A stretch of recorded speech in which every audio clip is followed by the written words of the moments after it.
Welcome to my channel. I'm Dr. Romano. Today we're going to be discussing an important topic, and that topic is, would you rather allow investment banks to trade your capital or hedge funds to trade your capital? And after August of 2022, which was last month, I did my market analysis. And I noticed a great difference between the returns at hedge funds compared to investment banks. Whenever we have a really bad year like this year was a very tough market to trade in because there wasn't a lot of volatility. Now the volatility has finally picked up and you're starting to see those spikes in the market go down or whatever. The real estate markets were coming to an end. A lot of changes were happening at the same time. And so in this year, 2022, it's going to go down as the worst year in history financially. Yes, that's true. But yet, we don't have enough employees to work at companies. This is incredible. And we have a commodities market that keeps going down and a stock market that keeps going down. So it doesn't make any sense what's happening. So you have to analyze every possible angle. There are great difference between legally what an investment bank could do and a hedge fund. Your ideology and your understanding of hedge funds is not true. Hedge funds are not going to take your money and lose it. So if you say that, you're talking about something that's 20 years ago during Bernie Madoff, okay? The laws have changed, and what changed was, it was a very important change, is hedge funds need an administrator, they need a hedge fund accountant, and they need a hedge fund auditor. Those are three companies that the hedge fund does not own, that does not have anything to do with. And when you understand what they do, you will get this thing that you have, that hedge funds are bad, out of your mind, okay? Now, the reason why you see hedge funds making so much money compared to the investment banks is you have to remember who's trading at the investment bank. At the investment bank trading floor, whatever is mutual funds, etc., whatever you want to call it, that industry, they recruit from Ivy League schools and they hire junior traders as assistants to trade and do whatever and learn, and then they wean them to become a trader, okay? They have between a 2.5 year to a 5-year career. That's all you're going to last. Yes, there are people that last more than that, but you have to remember that just because you recruit someone who's from an Ivy League school, that doesn't mean that they could handle stress. Trading is all about stress management, your ability to think through every trade. But you may have the mental capacity, but your stomach, you may not. And you may have to take steroids to keep your food down. So there's all different reasons as to why the investment bank is very different compared to the hedge fund. The hedge fund is an experienced trader who has a track record of 5 years or more, goes off on their own and starts trading their clients' capital. Maybe they have a rich uncle, they're a gold digger and they marry a rich woman who has rich family, or possibly they're just really good with charisma and they're able to raise capital really easy without actually having any real capital of their own. Sometimes they team up with someone who has a lot of capital and they put their money together, 4 to 5 million, whatever, and they start trading, they make a company legally. Then after a certain period of time, 5 years, 5 years is a great indicator on how well a company would do in any type of market. So that's the difference between a hedge fund manager and an investment bank trading floor. Please remember, before we continue the video, to say thank you, Anthony. Just do thumbs up. It's right there. Thank you so much. I really appreciate that. Yes, you do have traders at investment banks that stay 10 years, 20 years, but that is so rare. If they're there at the company for 10 years, they have so much experience that they could go and create a hedge fund themselves if they're actually capable of it. Some people are capable of actually getting rid of their competition, like the dominant one in the group. They are the ones that can move up by squashing their competition. And what happens is that the actual good traders that are really proficient at what they are doing, they get pushed out. And so at the investment bank, because you have so many people working on the trading floor, that's what's happening. In corporations that are very big, you see that in management as well. The people that move up to the top are the worst people that are moving up to the top because they got rid of all their competition, who was their competition, who was more proficient at what they do. But in the hedge fund industry, you don't have that to that degree. Yes, you have your top 10 hedge funds that have hundreds of traders, but you'll notice that their returns are watered down. So their returns are just as bad as the investment bank returns. So again, now what you're seeing in the industry, and I made a video on it, that large hedge funds need to take that capital and to create those funds of funds and give every single trader at that company their own hedge fund and allow them to trade and tweak their strategy to make it better. Because when an employee has that ability, they grow. So that's why the hedge fund manager, which is the owner of the company, that is able to change their risk management approach, their trading strategy, to continually tweak it. Whereas the investment bank trader, they're an employee and they can't do that.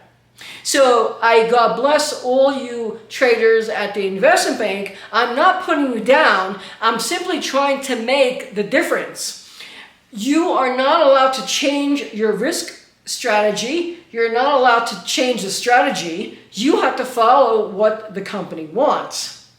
The head trader follows what the directors want, and the directors follow what the CEO wants. So just because a certain area they pulled out of, let's say, currency, it didn't mean that it wasn't making money. It simply means that's what the heads want, the top of the company. So this is why, as an investor, you need to really understand what you're investing in. I know not everyone can invest in a hedge fund. This is what needs to get changed. The SEC needs to allow the average person to invest in a funds of funds. If they allow the typical person to invest in a funds of funds, we will have a more balanced market because we'll have thousands and thousands of funds and thousands more hedge funds trading. Whereas when you only have a handful of investment banks, let's say before the year 2000, and there weren't a lot of hedge funds out there, that was a very bad time. Because you see what happened in the late 1980s, the stock market. You see what happened, the stock market crash of after that, what happened, how in one day, all that wealth was just evaporated. Right now, in 2023, we're not seeing that. We are actually seeing an effective, efficient market that from December 31st of 2021, the market started to go down and it took that spiral. It's beautiful when you look at it on the charts.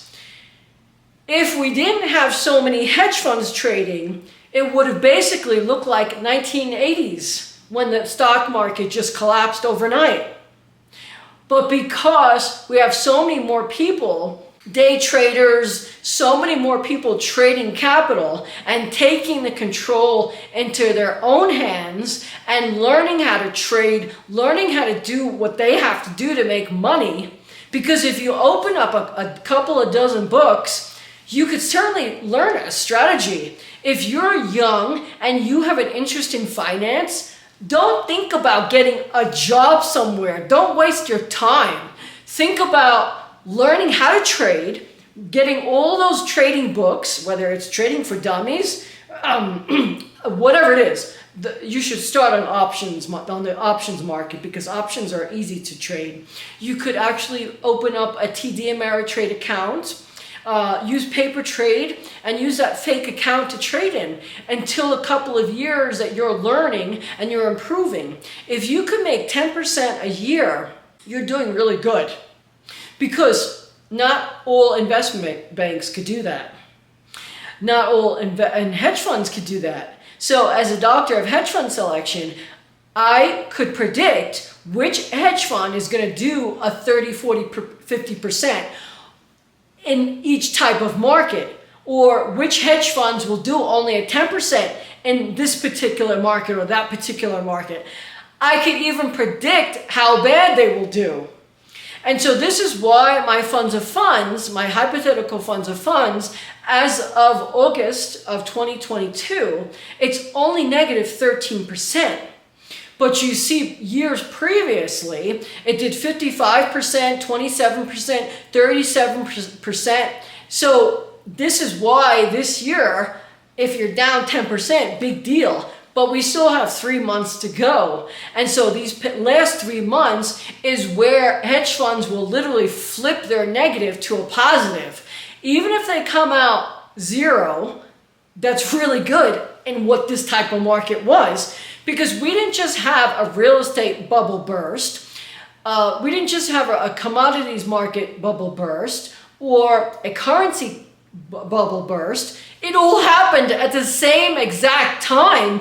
And then we have this war that's going on, and it's only going to grow to a World War III. Eventually, you have to wait. When interest rates start to go down, you could guarantee you that's when the big war will start. Because if you look back, every time there's a war, interest rates go very low. And so that's your understanding of how long it will take for World War III to start. It's 3 to 5 years, I bet.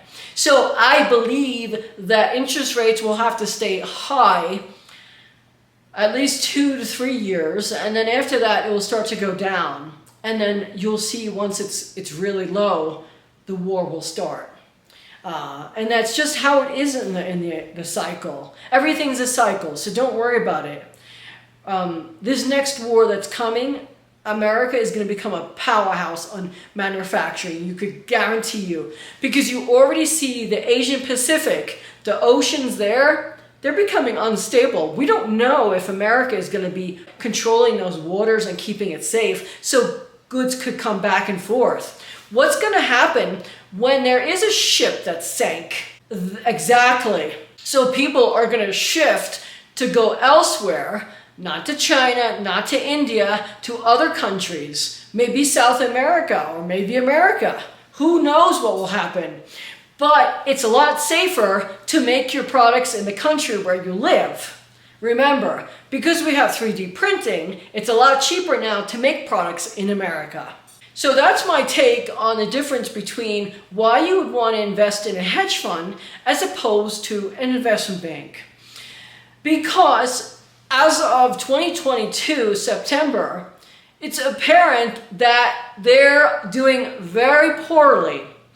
And they're not going to be able to flip that 30% negative or 20% negative to a positive. Whereas a hedge fund manager, because that hedge fund manager is the boss of the company, they could tweak their risk approach and change their strategy a little bit and actually come up positive. This is why it's better to have thousands and thousands of traders trading capital instead of only a handful of investment banks trading capital. Yes, it's good that people work at companies, but you have to remember it's an employee at that company. So, yet they're still using a risk strategy at the investment bank that's over 30-something years old.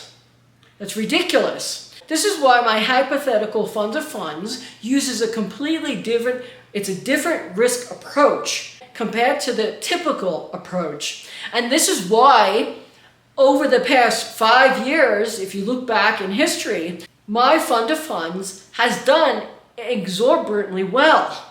It is very hard for a funds of funds manager to do better than a 10% return. And there's a reason for that.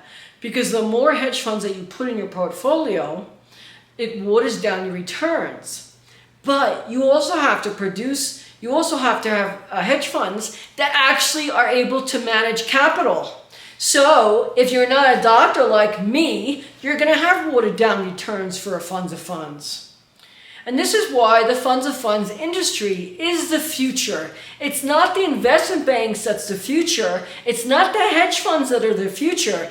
It's the funds of funds industry, because once the SEC allows a typical person to invest in funds of funds, that means that's a portfolio of hedge funds that they're allowing a typical person like you and me to invest in. So instead of taking your money and putting it at the investment banks, let's say for a mutual fund or something, you could then invest in a funds of funds, hopefully, once the SEC changes that law. And please, for those people who are connected to the SEC, that has to get changed. It's no longer a basket of investment banks allowing them to manage people's capital. You saw what happened in 2008 and 2009. They failed us. And what happened in 2022? Again, they failed us. So I want to close today and say thank you so much. Please remember to subscribe to my channel. If you want to say thank you, Anthony, do thumbs up. It's right there. It doesn't bite to press that. So thank you so much.